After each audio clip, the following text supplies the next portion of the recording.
Hi students, I am Priyanka Jain and I am a verified educator at the Unacademy Plus platform. You can watch several of my Plus classes. Okay, I have soon started a Catalyst batch course for the whole inorganic chemistry. You will see whole the inorganic chemistry in this course, and this is for the upcoming June 2022 exam of the CSIR NET as well as for the GATE exam. Okay, so if you want to see different of the my lectures, different courses, you can see on the Unacademy. Take the subscription of the Unacademy. And if you want to see the free classes, there are also several free classes. Every month I take several free classes. You can watch these free classes without taking subscription. So for this, you will have to uncode my code. My code is Priyanka Jain 10. By clicking on this code, you will get the link for my classes. Thank you. Hi students, welcome in chemistry classes. I am Priyanka Jain and you are watching coordination chemistry. देखिए आज से lectures हम लोग हिंदी में start कर रहे हैं and this special part हम लोग यहाँ पर स्टार्ट कर रहे हैं इनऑर्गेनिक केमिस्ट्री का batch course for Hindi viewers. Okay, Hindi students के लिए यहाँ पर हम लोग इनऑर्गेनिक केमिस्ट्री का कोर्स स्टार्ट कर रहे हैं. तो सबसे पहले जो सबसे इंपॉर्टेंट टॉपिक्स हैं उन्हें स्टार्ट करते हैं. तो यहाँ पर हम लोग कोऑर्डिनेशन केमिस्ट्री से स्टार्ट कर रहे हैं. ठीक है, okay. So Hindi students, if you are liking these videos please comment me and please like it. Okay, चलिए तो स्टार्ट करते हैं coordination chemistry. Coordination chemistry means chemistry of D block elements. D block के अंदर जो भी एलिमेंट्स आते हैं उन्हें हम कहते हैं coordination compounds. These compounds in which last electrons और valency electrons goes in the d shell. Okay, जब भी इलेक्ट्रॉन आपका कहाँ एंटर कर रहा है, डी ऑर्बिटल में एंटर कर रहा है. ओके, डी ऑर्बिटल्स में इलेक्ट्रॉन्स एंटर कर रहे हैं तो इस केस को हम क्या कहते हैं, ये जो कंपाउंड्स बनते हैं ये क्या कहलाते हैं, डी ब्लॉक एलिमेंट्स कहलाते हैं. सिंपल भाषा में हम क्या कह सकते हैं, जितने भी कॉम्प्लेक्सेस, जितने भी कंपाउंड्स जिनमें लास्ट इलेक्ट्रॉन हमारा डी ऑर्बिटल में जा रहा है वो क्या कहलाते हैं, डी ब्लॉक एलिमेंट्स कहलाते हैं. इन एलिमेंट्स को हम एक और नाम से भी जानते हैं, that is called transition metals और ट्रांजिशन एलिमेंट्स. क्यों इन्हें हम ट्रांजिशन एलिमेंट्स कहते हैं, because they are found between S block and P block. आपको पता है एस ब्लॉक इस साइड है एंड पी ब्लॉक इस साइड है और इसके बीच में यहाँ पर आपके डी ब्लॉक के एलिमेंट्स प्रेजेंट हैं. तो so these are known as the transition elements, क्योंकि इनकी प्रॉपर्टीज जो है एस ब्लॉक और पी ब्लॉक के बिटवीन होती हैं, बीच में आती हैं. ठीक है, these are transition elements. Okay, now next thing is the electronic configuration. Okay, इनका इलेक्ट्रॉनिक कॉन्फ़िगरेशन कैसा होता है. तो देखिए ये जो कॉम्प्लेक्सेस है इनका जनरल कॉन्फ़िगरेशन आप देखोगे तो वो होता है n-1 D1 to 10 NS0 to 2. Okay, means यहाँ पर जो आउटर s ऑर्बिटल में उसमें 0, 1 या 2 इलेक्ट्रॉन्स हो सकते हैं, जबकि जो n-1 इसे हम क्या कहते हैं, penultimate shell. Penultimate shell means जो हमारा आउटर शेल है उसके अंदर वाला शेल. ये जो हमारा शेल है इसके अंदर वाला शेल, ये यहाँ पर डी ब्लॉक, यहाँ पर डी ऑर्बिटल प्रेजेंट है, उसमें इलेक्ट्रॉन एंटर कर रहे हैं तो इसे हम कहते हैं पेनल्टीमेट शेल. तो यहाँ पर पेनल्टीमेट डी ऑर्बिटल में 1 से लेकर 10 तक इलेक्ट्रॉन्स प्रेजेंट हो सकते हैं. ओके, और आउटर एस ऑर्बिटल में जो एस ऑर्बिटल यहाँ पर प्रेजेंट है उसमें 0 से लेकर 2 इलेक्ट्रॉन्स प्रेजेंट हो सकते हैं. ओके, अभी देखिए जितने भी यहाँ पर कंपाउंड्स होते हैं उनमें जनरली जो डी ऑर्बिटल है वो कैसा होता है, हमारा इनकम्प्लीट होता है. 1 से लेकर 10 तक इलेक्ट्रॉन्स हो सकते हैं, यानी कि ये इनकम्प्लीट होता है. ठीक है, लेकिन कुछ ऐसे भी एलिमेंट्स हैं जो लास्ट में आते हैं, इस सीरीज के लास्ट में आते हैं, जैसे कि जिंक, जैसे कि Hg, मरकरी, कैडमियम. इन सब में आपका डी ऑर्बिटल जो होता है वो कंप्लीटली फिल्ड होता है, D10. कॉन्फ़िगरेशन कैसा होता है, D10 होता है, यानी कि डी ऑर्बिटल आपका कंप्लीटली फिल्ड है. तो इसलिए एक्चुअली में इनको हम ट्रांजिशन मेटल्स में कंसीडर नहीं करते हैं, लेकिन ये डी ब्लॉक एलिमेंट्स ही बोले जाते हैं. पर एक्चुअली में इनकी प्रॉपर्टीज डी ब्लॉक से मिलती हैं, पर एक्चुअली में इन्हें डी ब्लॉक में कंसीडर नहीं किया जाना चाहिए क्योंकि इनमें डी ऑर्बिटल जो होता है वो कंप्लीटली फिल्ड होता है. अब जो नेक्स्ट बात आती है वो क्या है, डी ब्लॉक एलिमेंट्स को हम 3 सीरीज में बांट सकते हैं. ठीक है, 3 सीरीज होती हैं यहाँ पर. एक आपकी कहलाती है फर्स्ट ट्रांजिशन सीरीज, सेकंड आपकी कहलाती है सेकंड ट्रांजिशन सीरीज. ठीक है, और थर्ड जो है आपकी ये थर्ड. 3 सीरीज है आपकी, first transition series, second transition series और थर्ड ट्रांजिशन सीरीज. ओके, आप इनका अगर देखोगे तो ये पीरियड्स जो जिस पीरियड में ये आती हैं, तो एक आपका होता है 4th पीरियड, दूसरा आपका होता है 5th पीरियड और थर्ड जो आपका होता है 6th पीरियड। ठीक है, तो इसमें जो एलिमेंट्स आपके आते हैं फर्स्ट ट्रांजिशन सीरीज में जो आपके एलिमेंट्स आते हैं वो कौन से आते हैं? SC, TI, V, CR, MN, FE, CO, NI, CU and ZN। ठीक है, इसके बाद सेकेंड ट्रांजिशन सीरीज में जो आपके एलिमेंट्स आते हैं वाई या टर्बियम, जिरकोनियम, नियोबियम, ठीक है, molybdenum, Te, Ru, RH, rhodium, palladium, silver and cadmium. ठीक है, इसके बाद जो थर्ड ट्रांजिशन सीरीज में एलिमेंट्स आते हैं दैट इज लैंथेनम, फिर HF, hafnium, Ta, W, tungsten, rhenium, osmium, then iridium, platinum, Au gold and mercury. ठीक है, ये जो एलिमेंट्स हैं ये आपके पूरे क्या कहलाते हैं? ट्रांजिशन सीरीज के elements. Okay, D block elements, और इनकी जो केमिस्ट्री होती है that is called actually the coordination chemistry. Okay, इसके बारे में हम लोग बाद में बात करते हैं, पहले इनकी जनरल प्रॉपर्टीज देखते हैं। तो आपको ये सीरीज याद होना बहुत जरूरी है। सबसे इंपॉर्टेंट चीज जो है वो क्या है? सबसे पहले इस सीरीज को याद कर लीजिए। ठीक है, और बेसिकली क्या करिए आप, यहाँ तक आप छोड़ भी सकते हैं पर कुछ ग्रुप्स ऐसे हैं जिनको आपको स्पेसिफिकली याद होना चाहिए, जैसे ये CrMOW, 3 एलिमेंट्स एक दूसरे के नीचे आ रहे हैं, MNTERE, ये FeReRuOS, CORHIR। इस तरीके से आपको ग्रुप वाइज याद होने चाहिए, निकिल, पैलेडियम, प्लेटिनम, फिर CuAgAu। ठीक है, ये कुछ 5-6 सीरीज है, यहाँ पर 5-6 ग्रुप्स जो हैं ये आपको बेसिकली याद होने चाहिए क्योंकि पूरी ऑर्गेनोमेटेलिक्स और पूरी कोऑर्डिनेशन केमिस्ट्री इन पर डिपेंड करती है। अगर आपको ऊपर वाले एलिमेंट्स याद हैं और इसके नीचे वाले पता है तो आप इनका कॉन्फ़िगरेशन इजीली लर्न कर सकते हैं। ठीक है ना, इसलिए एक एलिमेंट को याद करिए और इसके नीचे वाले 3 जो दोनों एलिमेंट्स हैं उनको इस तरीके से तीनों को कवर करके याद करिएगा। तो ये सबसे पहली चीज है जो आपको याद करनी है। ठीक है, अब हम आते हैं इनकी जनरल प्रॉपर्टीज पर। So first of all these all are metals, ये सारे जो एलिमेंट्स हैं ये हमारे कैसे हैं? मेटल्स हैं। ठीक है, सेकेंड इंपॉर्टेंट बात, these all are hard strong metals with high melting and boiling point। ठीक है, अब इसके बाद थर्ड इंपॉर्टेंट प्रॉपर्टी जो आती है, these are good conductor of electricity. ये हार्ड है, स्ट्रॉन्ग है, हाई मेल्टिंग पॉइंट है, हाई बॉइलिंग पॉइंट है। अब इसके बाद क्या है? Good conductor of heat and electricity. Heat के और इलेक्ट्रिसिटी के ये क्या है? गुड कंडक्टर है। Why? Because these are having the d electrons, इनके पास डी इलेक्ट्रॉन्स प्रेजेंट हैं।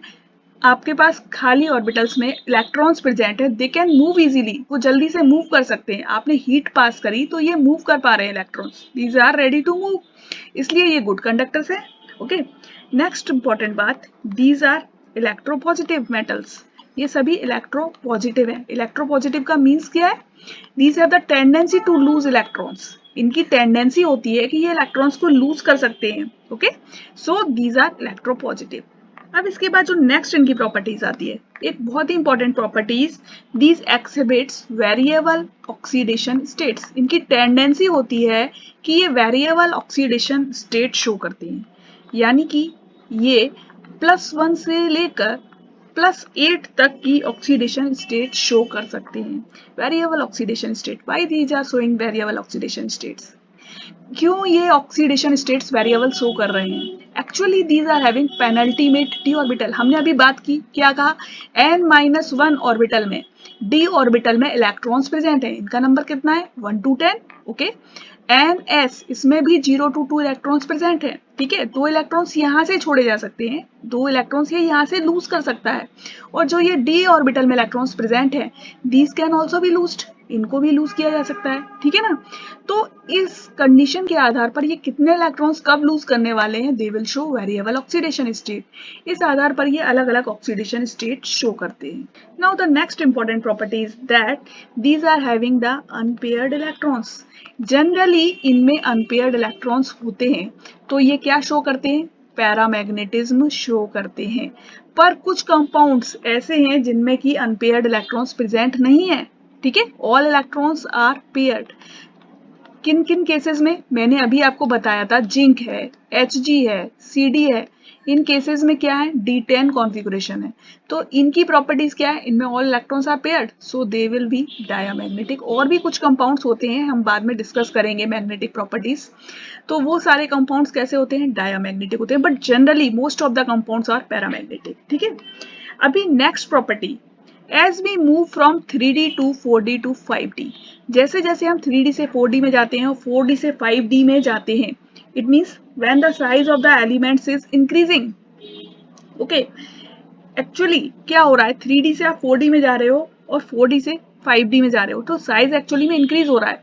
पर यहाँ पर जो ये 4D और ये 5D सीरीज है, एक्चुअली में इनका साइज जो होता है वो ऑलमोस्ट सेम होता है। ओके, मीन्स अगर आप HF का साइज देख रहे हो और ZR का साइज देख रहे हो, both are having the same size, इन दोनों का साइज सेम है। ओके, आप 3D से 4D में गए तो साइज इंक्रीज करा, लेकिन 4D से 5D में गए तो साइज इंक्रीज नहीं कर रहा है। ओके, साइज इंक्रीज नहीं कर रहा है। Why? This is due to lanthanide contraction. ऐसा क्यों हो रहा है? This is due to lanthanide contraction.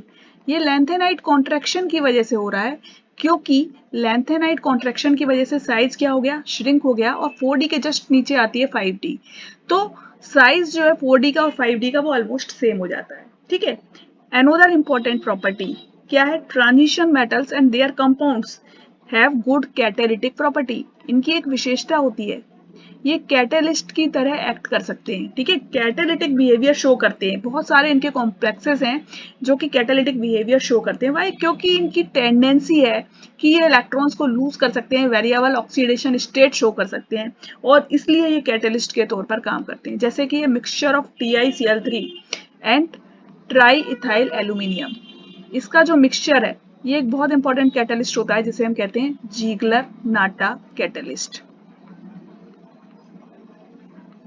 जिसका यूज किया जाता है पॉलीमेराइजेशन में। एथिलीन के पॉलीमेराइजेशन में किया जाता है, स्टीरियो आइसोमर्स बनाने के लिए यूज किया जाता है। Okay, similarly V2O5, this is used in contact process. Several other catalyst are here, बहुत सारे कैटलिस्ट हैं यहाँ पर जिनका यूज किया जाता है, so we are not discussing all of them here. Okay, और अनदर इंपॉर्टेंट प्रॉपर्टी इसकी क्या होती है, that is they have the tendency to form coordination compounds. इनकी एक टेंडेंसी होती है कि ये कोऑर्डिनेशन कंपाउंड्स बनाते हैं, जिसके बारे में हम पूरा पढ़ने वाले हैं। पूरी कोऑर्डिनेशन केमिस्ट्री इसी पर डिपेंड करती है। What is the coordination compounds? अब ये कोऑर्डिनेशन कंपाउंड्स बनाते हैं। कोऑर्डिनेशन कंपाउंड्स क्या होते हैं, चलिए इसे देखते हैं हम। Okay, so see here what is the coordination compounds. अब ये कोऑर्डिनेशन कंपाउंड्स क्या होते हैं? एक्चुअली डी ब्लॉक एलिमेंट्स की एक टेंडेंसी होती है कि ये कोऑर्डिनेशन कंपाउंड्स बनाते हैं।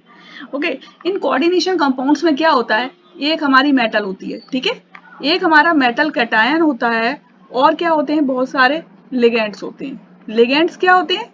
लिगेंड्स एक्चुअली में क्या होते हैं, ग्रुप्स हो सकते हैं, कोई से भी ग्रुप्स होते हैं। ये या तो हमारे मॉलिक्यूल्स हो सकते हैं, सिंपल मॉलिक्यूल्स हो सकते हैं, या ये हमारे एनायंस हो सकते हैं। Any species that can donate electrons, any species that can donate electrons, जिसके पास अनपेयर्ड इलेक्ट्रॉन्स हैं। ओके, जिसके पास अनपेयर्ड इलेक्ट्रॉन्स हैं और जो कि मेटल को डोनेट करे जा सकते हैं, उसे हम क्या कहते हैं, लिगेंड्स कहते हैं। जैसे कि for example Cl-, NH3, Cn-, ये सभी हमारे कार्बन मोनोऑक्साइड, ये सभी हमारे क्या है, लिगेंड्स हैं। इनके पास अनपेयर्ड इलेक्ट्रॉन्स प्रेजेंट हैं। ओके, अनपेयर्ड इलेक्ट्रॉन्स नहीं, इनके पास lone pair of electrons present है। ठीक है, तो ये lone pair of electrons metal को डोनेट करे जा सकते हैं, और इसलिए इनकी टेंडेंसी है ये कोऑर्डिनेट बॉन्ड्स बनाती है मेटल के साथ। समझिए, कुछ इस टाइप से स्ट्रक्चर होता है, ये मेटल है और इसके चारों ओर ये लिगेंड्स इस तरीके से कोऑर्डिनेट हो रहे होते हैं। ठीक है, इस तरीके से ये कोऑर्डिनेशन बॉन्ड्स बनाते हैं। ठीक है, तो ये जो कॉम्प्लेक्सेस होते हैं हमारे, ये क्या कहलाते हैं, कोऑर्डिनेशन कंपाउंड्स कहलाते हैं। इसके एग्जांपल्स देखिए, जैसे कि Pt NH3 whole twice Cl2, Pt NH3 whole 4 + 2। Cationic species भी हो सकती हैं, ये एनाइनिक स्पीसीज भी हो सकती हैं, जैसे FeCN6 - 4, ये कैसी है, हमारी एनाइनिक स्पीसीज है। तो ये सभी क्या है, ये न्यूट्रल भी हो सकते हैं, एनाइनिक भी हो सकते हैं, कैटाइनिक भी हो सकते हैं। ये आपने देखा ये न्यूट्रल है, ये आपकी कैटाइनिक स्पीसीज है, ये आपकी एनाइनिक स्पीसीज है, कैसे भी हो सकते हैं, but these are not double salt. अब आप सोचो कि ये डबल सॉल्ट है, एक्चुअली में डबल सॉल्ट नहीं है। देखिए डबल सॉल्ट्स जो होते हैं वो कैसे होते हैं, एक एग्जांपल देखिए डबल सॉल्ट्स का, KCl, MgCl2, 6H2O, ठीक है, ये आपका क्या है, एक डबल सॉल्ट है।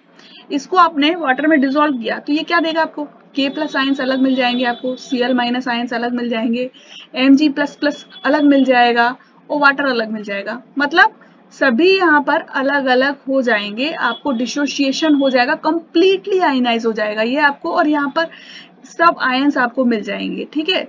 तो इस तरीके से जो ये जो कंपाउंड्स होते हैं इन्हें हम कहते हैं double salts, these get completely ionized. लेकिन अगर आप कोई कॉम्प्लेक्स आयन ले रहे हो, कोऑर्डिनेशन कंपाउंड्स को हम क्या कहते हैं, कॉम्प्लेक्स भी कहते हैं, ठीक है। जैसे कि मान लीजिए आपने लिया K4FeCN6, ठीक है, ये आपने लिया, इसको आपने वाटर में डिसॉल्व किया तो आपको क्या मिलता है, 4K+ मिलता है प्लस FeCN6-4, ये आपको मिलता है, ठीक है ना। अब आप देख रहे हो यहाँ पर आपको 4K+ आयंस मिले, ठीक है, लेकिन ये जो मिला आपको FeCN6-4, ये क्या है, आपका कॉम्प्लेक्स आयन है, ठीक है। जो K+ था ये आपका नॉर्मल कैटायन था, लेकिन जो ये आपको मिला FeCN6-4, ये क्या था, कॉम्प्लेक्स आयन था। इसको आप फर्दर आप आयनाइज करना चाहो तो इसे आयनाइज नहीं कर सकते हो। तो एक्चुअली में होता क्या है इनके स्ट्रक्चर्स में, देखिए इनका स्ट्रक्चर कुछ इस टाइप से होता है। ये जो आयरन है, ठीक है ना, इस आयरन से Cn- अटैच्ड है इस तरीके से कोऑर्डिनेट बॉन्ड के द्वारा, ठीक है। ये Cn- आयंस हैं, these are attached by the coordination bonds, okay, 6 Cn ions are attached like this। तो ये जो है, ये जो पूरा होता है इसका ये क्या बनाता है, इनर कोऑर्डिनेशन स्फीयर। इसे हम क्या कहते हैं, इनर कोऑर्डिनेशन स्फीयर या प्राइमरी कोऑर्डिनेशन स्फीयर, ठीक है ना, ये इनर कोऑर्डिनेशन स्फीयर होता है। और इसके बाहर की साइड यहाँ पर आपके K+ ions, 4K+ ions present है, ठीक है। ये क्या बना रहे हैं, आपका आयनाइजेशन स्फीयर। तो इस तरीके से एक आपका क्या होता है, कॉम्प्लेक्स आयन होता है या कोऑर्डिनेशन कंपाउंड इस तरीके से होता है। ये आयनाइजेशन स्फीयर है और ये इसका क्या है, इनर कोऑर्डिनेशन स्फीयर है। तो जब भी आप वाटर में इसको डिसॉल्व करोगे तो K+ अलग हो जाएंगे, दीज आर आयनाइजेबल। जो भी आयंस आयनाइजेशन स्फीयर में प्रेजेंट है that are ionizable, so they will get ionize while this whole ion will remain as it is। इसलिए जब आपने इसको वाटर में डिसॉल्व किया तो आपको क्या मिल गया, 4K+ मिले और क्या मिला, FeCN6-4, ठीक है, ये आयन आपको मिल गया। तो ये हुआ आपका कोऑर्डिनेशन कंपाउंड्स के बारे में जनरल, ठीक है। अभी ये आपका पूरा क्या था, इंट्रोडक्शन था कोऑर्डिनेशन केमिस्ट्री का। यहाँ से होती है कोऑर्डिनेशन केमिस्ट्री आपकी स्टार्ट। जो भी स्टूडेंट्स कोऑर्डिनेशन केमिस्ट्री के बारे में नहीं जानते थे, जिनको समझ में नहीं आता है, ये वीडियो स्पेसिफिकली उनके लिए है। यहाँ से कोऑर्डिनेशन केमिस्ट्री स्टार्ट हो गई। अगर किसी स्टूडेंट को कोई भी प्रॉब्लम हो या जो स्टूडेंट्स इंग्लिश में नहीं समझ पाते हैं, उनको पता नहीं है, प्लीज़ उनके साथ ये वीडियो शेयर कीजिएगा और उनको बताइएगा, क्योंकि यहाँ पर मैं कोऑर्डिनेशन केमिस्ट्री आप लोगों के लिए स्पेसिफिकली फिर से स्टार्ट कर रही हूँ हिंदी में, ठीक है। तो अगर वीडियो पसंद आ रहा है तो ज़रूर लाइक करिएगा। Thank you.